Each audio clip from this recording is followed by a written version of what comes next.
നമസ്കാരം. 5ാം ക്ലാസ്സിലെ എല്ലാ കുഞ്ഞുങ്ങൾക്കും ഇൻഫോമിററിലേക്ക് സ്വാഗതം. ദി മൂൺ എന്നുള്ള ചാപ്റ്റർ നമ്മൾ എടുത്തിട്ടുണ്ടായിരുന്നല്ലേ. ഇനി എന്ത് പറഞ്ഞിരുന്നു?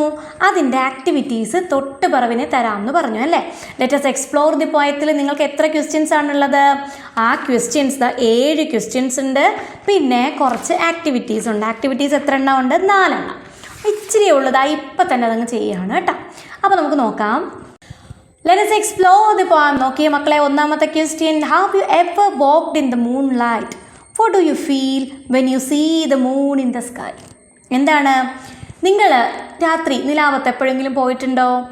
നടന്നു പോയിട്ടുണ്ടോ? അപ്പോൾ നിങ്ങൾക്ക് ആ മൂണിനെ ഇങ്ങനെ സ്കൈയിൽ കാണുമ്പോൾ എന്താ തോന്നിയിട്ടുള്ളത്? Yes, I have walked in the moonlight once. ഒരിക്കൽ ഞാൻ അങ്ങനെ പോയിട്ടുണ്ട്. The night feels magical under the moon's glow.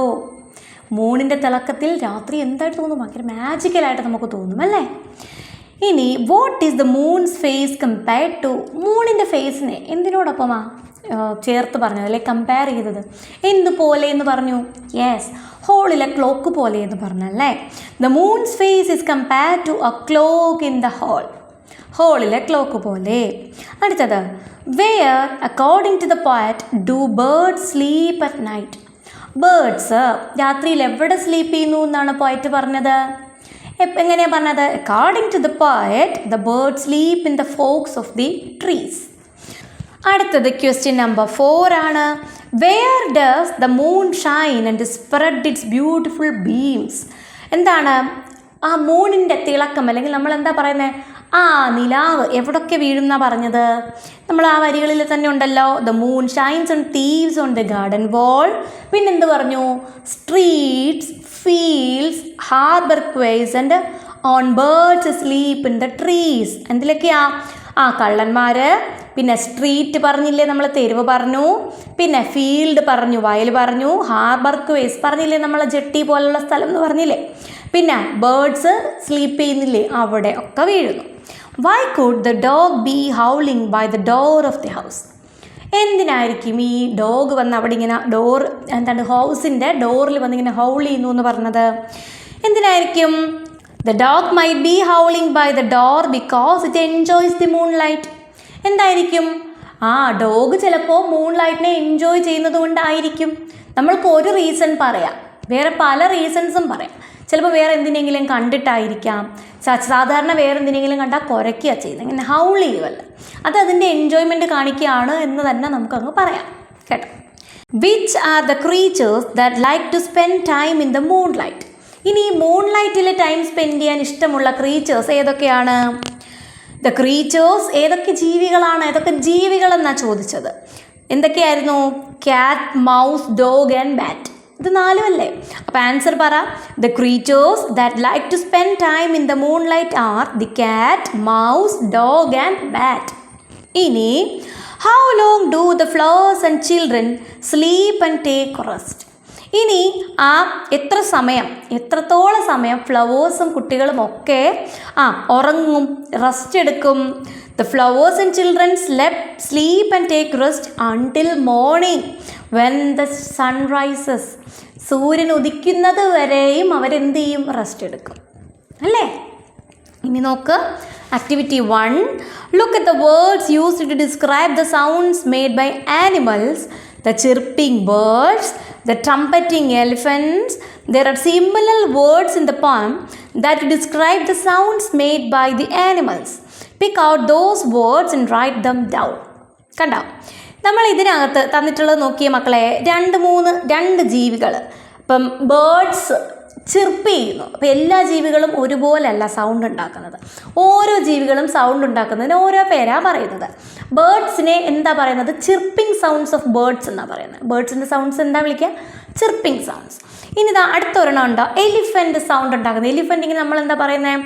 ആന ഇങ്ങനെ ചിഹ്നം വിളിക്കുന്നു നമ്മൾ പറയില്ലേ, അതിന് ഇംഗ്ലീഷിൽ പറയുന്നത് എന്താണ്? ട്രംപറ്റിംഗ് എന്നാണ് പറയുന്നത്. എന്താണ്? ട്രംപറ്റിംഗ്. ഇനി അതുപോലെ ഈ പോയത്തിനകത്ത് വേറെ ജീവികളൊക്കെ സൗണ്ട് ഉണ്ടാക്കുന്നത് പറഞ്ഞിട്ടുണ്ട്. അത് ഏതൊക്കെയാണെന്നാ question. In the poem the words used to describe the sound. In the poem, the words used to describe the sounds made by animals are ഏതൊക്കെ സൗണ്ട്സ് ആണ് മക്കളെ? സ്ക്വാലിംഗ്, ക്യാറ്റിന് സ്ക്വാലിംഗ് എന്ന് പറഞ്ഞില്ലേ? സ്ക്വീക്കിംഗ്, മൗസിന് സ്ക്വീക്കിംഗ് പറഞ്ഞില്ലേ? ഹൗളിംഗ്, ഡോഗിന് എന്ത് പറഞ്ഞിരുന്നു? ഹൗളിംഗ് എന്ന് പറഞ്ഞു. അപ്പം ഇത് മൂന്നുമാണ്. അപ്പോൾ സ്ക്വാലിംഗ് ക്യാറ്റ്, സ്ക്വീക്കിംഗ് മൗസ്, ഹൗളിംഗ് ഡോഗ്, ഇതിൽ എന്താണ് സൗണ്ട്സ് ആണ് ഉള്ളത്.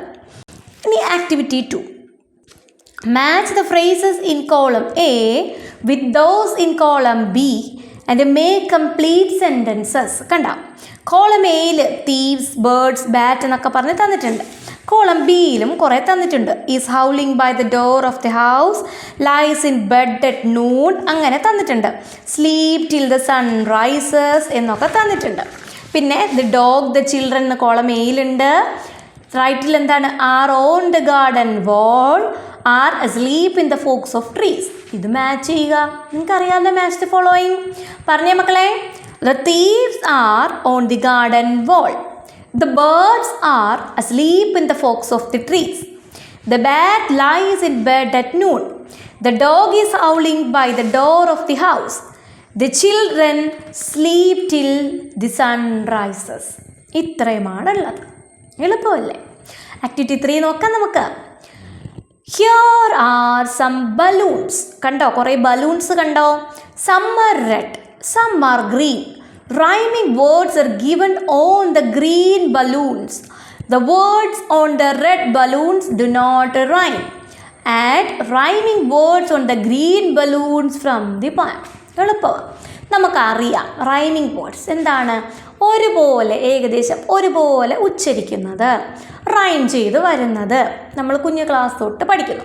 അതെടുത്ത് എവിടെ എഴുതണം? ഗ്രീനിൽ എഴുതണം. നോക്കിയേ.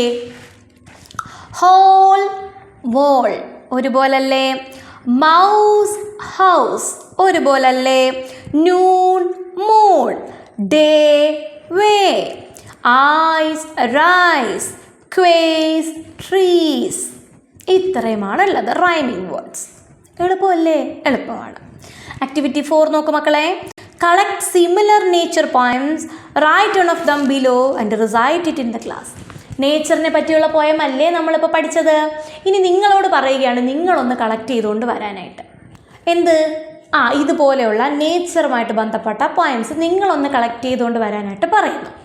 ഇഷ്ടംപോലെ നമ്മൾ നെറ്റിൽ സെർച്ച് ചെയ്താൽ കിട്ടും. നിങ്ങൾക്ക് അങ്ങനെ എഴുതിയാൽ മതിയോ? എന്തായാലും ഞാൻ ഒരെണ്ണം തന്നിട്ടുണ്ട്, വായിക്കട്ടെ. Summer sunshine. The sun shines brightly in the sky. The clouds drift lazily up high. The grass is green and flowers bloom. The world feels warm and full of room. The bees buzz softly from flower to flower, collecting nectar hour by hour. The summer days are long and bright, filled with warmth and pure delight. ഇത് ഞാൻ തന്നത്. മക്കൾക്ക് ഏതെങ്കിലും search ചെയ്ത് എഴുതണമെങ്കിൽ എൻ്റെ പൊന്നു മക്കൾ അങ്ങനെ തന്നെ എഴുതാം കേട്ടോ. എല്ലാവരും കൂടി ഇത് എഴുതണമെന്നില്ല കേട്ടോ. അപ്പോൾ ഇത്രയുമാണ് ഈ ചാപ്റ്ററിനകത്തുള്ള നോട്ട്സ്. ഇനിയുള്ളത് ഒരു പത്രത്തിൻ്റെ വാർത്തയൊക്കെ വന്നിരിക്കുന്നത് നെക്സ്റ്റ് ചാപ്റ്ററുമായിട്ട് ബന്ധപ്പെട്ടിട്ടുള്ളതാണ്. അത് ഇതിൻ്റെ കൂട്ടത്തിലുള്ളതല്ല. അപ്പോൾ ഇതെന്തായാലും ഇത്രയേ ഉള്ളൂ കേട്ടോ. അപ്പോൾ ഇത്രയേ മതി. ഇത് നന്നായിട്ട് എഴുതുക, നന്നായിട്ട് പഠിക്കുക. ചാപ്റ്റർ നന്നായിട്ട് കേട്ട് കഴിഞ്ഞാൽ എന്ത് ക്വസ്റ്റ്യൻ ചോദിച്ചാലും നമുക്ക് എഴുതാൻ പറ്റും. അപ്പോൾ ഇത്രയേ ഉള്ളൂ മക്കളെ. നല്ല മിടുക്കനായിട്ട് പഠിക്കണേ. എക്സാമിൻ്റെ മാർക്കൊക്കെ സ്കൂളിൽ നിന്ന് കിട്ടി തുടങ്ങിയോ? നല്ല മാർക്കുണ്ടോ എല്ലാവർക്കും? ഓക്കെ. അപ്പം നമുക്ക് മാർക്ക് കുറഞ്ഞൊരു വിഷമിക്കേണ്ട. നെക്സ്റ്റ് എക്സാമിന് നന്നായിട്ട് പഠിച്ച് മാർക്ക് വാങ്ങിക്കാം കേട്ടോ. അപ്പോൾ നല്ല മിടുക്കരായിട്ട് പഠിക്കണേ എല്ലാവരും. All the best.